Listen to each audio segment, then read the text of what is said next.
Bismillahirrahmanirrahim. Dear students, Assalamu alaikum. In first two lectures, you learned about homeostasis in plants. Now, the next lectures are about homeostasis in humans. Humans have highly developed systems for homeostasis. The organs which work for homeostasis are lungs, skin, and kidney.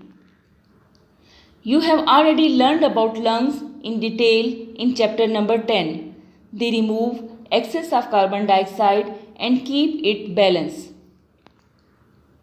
Skin have role in maintenance of body temperature and it also removes excess of water and salts.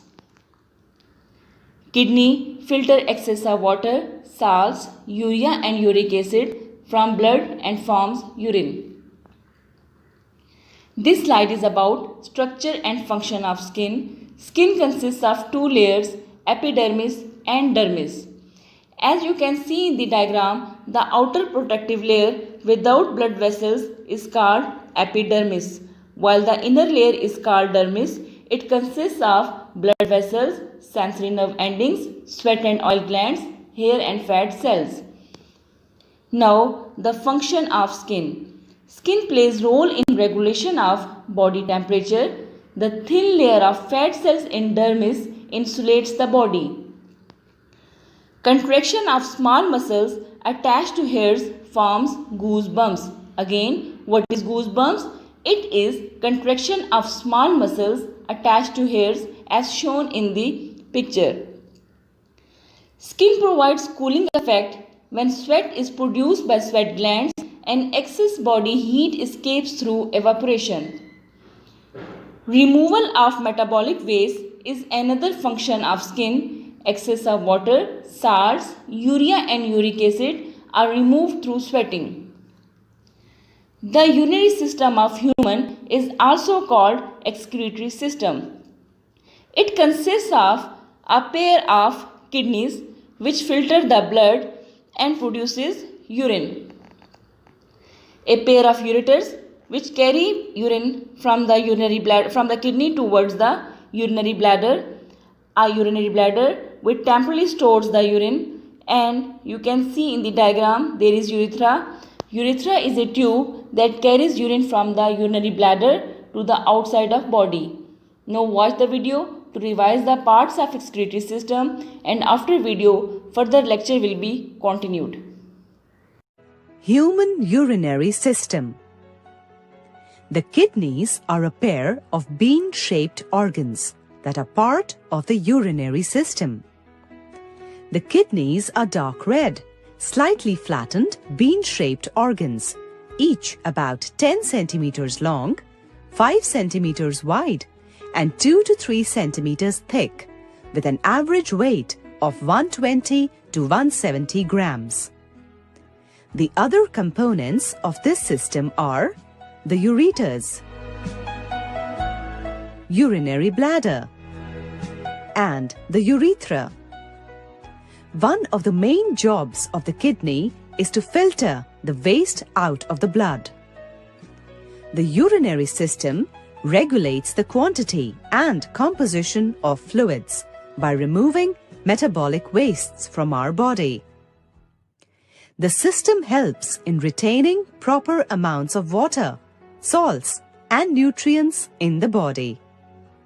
The kidneys are placed against the back wall of the abdominal cavity, just below the diaphragm, one on either side of the vertebral column.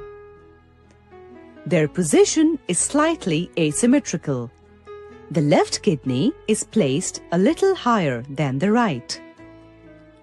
The outer surface of a kidney is convex and the inner surface is concave.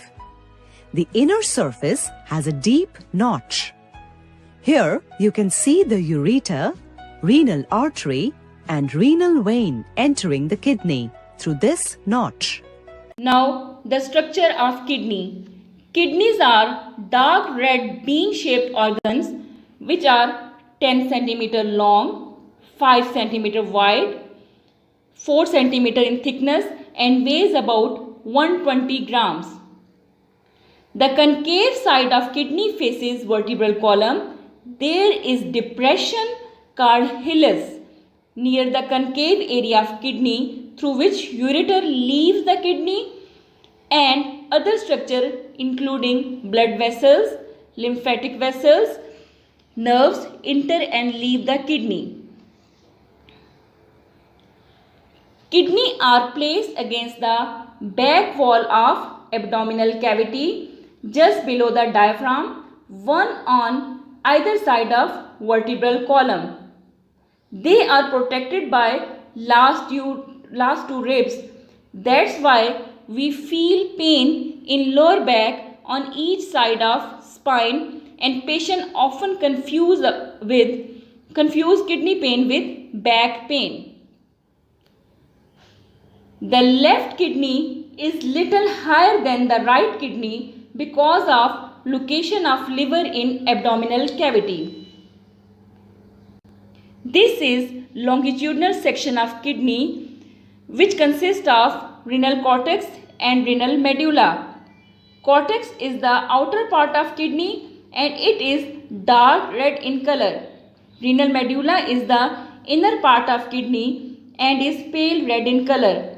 It consists of several cone-shaped structures called renal pyramids, and renal pyramids projects into a funnel-shaped cavity called renal pelvis, which is base of ureter.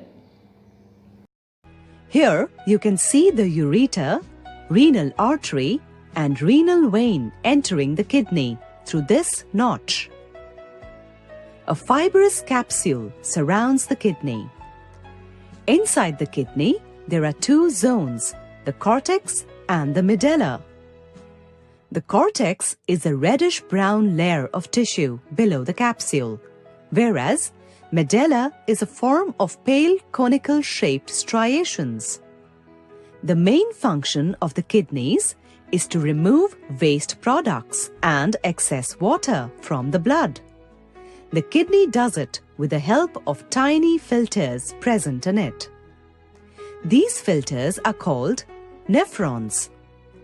The cortex and medulla together comprise millions of such nephrons, all packed together. The nephron is the structural and functional unit of a kidney. Each nephron consists of a renal corpuscle and a renal tubule. A renal corpuscle is composed of two structures: a tangled cluster of blood capillaries called glomerulus and a thin-walled sac-like structure called the Bowman's capsule, which surrounds the glomerulus. The glomerulus is actually a miniature filtering or sieving device which consists of a tightly coiled network of capillaries. Waste is filtered from the blood and collected as urine. Healthy kidneys act like a strong filter to make sure the right amount of wastes and fluids are removed from our body. As each kidney makes urine, the urine slides down through a long tube called ureter. Ureters from both the kidneys open into a storage sac known as urinary bladder. Here, urine is stored until the bladder is emptied by urinating. The bladder is connected to another tube-like structure called the urethra for the removal of urine out of the body. Every day, our kidneys process around 200 liters of blood, and around 1 to 2 liters of waste is removed as urine. The functional unit of kidney is called nephron. Some portion of nephron is in cortex region and remaining in medulla. There are 1 million nephrons in each kidney. Nephron has two parts, renal corpuscles and renal tubule. Renal corpuscle is not tubular and it has two parts, glomerulus and Bowman's capsule. Glomerulus is a network of capillaries while Bowman's capsule is a cup-shaped structure that encloses glomerulus. The word glomerulus is derived from Latin word glumer, which means a ball of thread, as network of capillaries has resemblance with thread ball. Blood vessel which take blood in glomerulus is called afferent vessel, and blood vessel which take blood out of glomerulus is called efferent vessel. Bowman's capsule was discovered by Sir William Bowman at the age of 25. Renal tubule is a part of nephron which starts after Bowman's capsule. It has three portions. The first portion is proximal convoluted tubule. Proximal means close to Bowman's capsule and convoluted means highly folded to increase the length in small space. It is present in cortex region. The next U-shaped structure is called loop of Henle. It has two parts, descending limb and ascending limb. It is present in medulla region.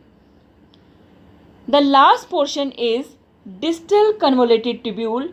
Distal means far from the Bowman's capsule and convoluted means highly folded. It is also present in cortex region. The distal convoluted tubule of many nephrons open in a single collecting duct, and many collecting ducts join to form several hundred papillary ducts which drain into renal pelvis. So students, it is all about the structure of kidney. Functional unit of kidney, that is nephron, is very important long question. Do practice of diagram of nephron, and while drawing remember the number 1, 2 and 3. It will make easier to draw the diagram. See the video attached at the end to understand about structure of nephron. Each nephron begins with a Bowman's capsule, wrapped around a capillary ball, the glomerulus, which becomes a tubule that eventually forms the loop of Henle, before collecting into tubules and ducts that empty into the bladder. Fluid from the blood enters the nephron by filtration and passes along it, where substances are added from the blood by secretion or removed from it by reabsorption. Students, the next lecture is about functioning of kidney. So stay connected. Thank you.